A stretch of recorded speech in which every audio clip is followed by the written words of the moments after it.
Ginulat ni Superman ang mga Arabo sa Dubai. Sobrang pikon na ng coach ng UAE. Pinagtatawanan lang ng Pilipinas ang unang laban.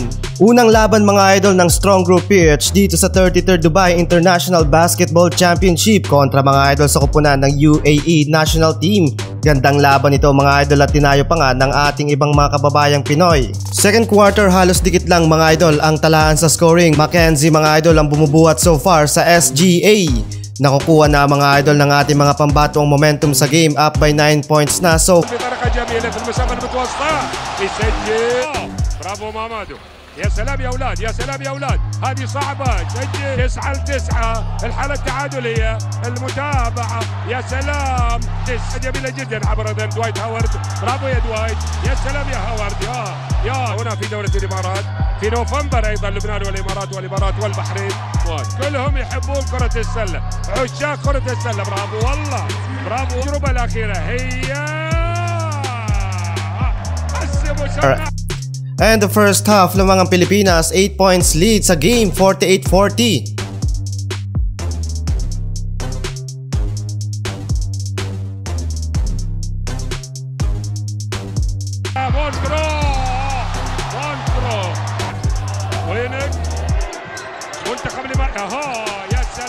Second quarter halos dikit lang mga idol ang talaan sa scoring. Mackenzie mga idol ang bumubuhat so far sa SGA.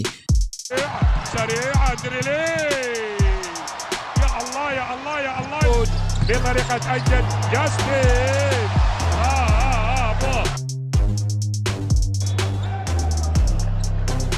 الله على روعة الثلاثية ما تمشي ولكن المتابعة الجميلة يا سلام يا سلام يا سلام الله ما تمشي بالمتابعة الجميلة Nakukuha na mga idol ng ating mga pambatong momentum sa game, up by 9 points na so far.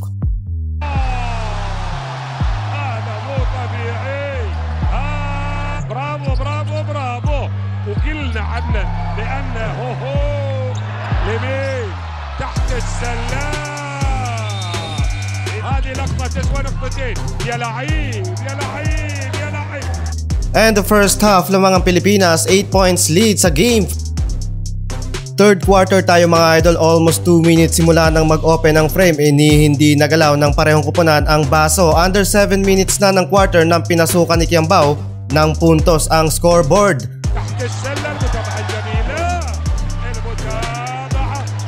Buhat mode sa game si Kiambao, back-to-back 3 points na sa game.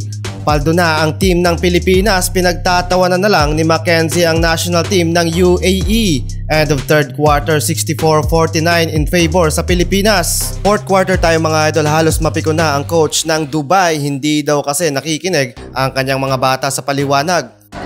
Yeah, listen to me, hey, when we are on two.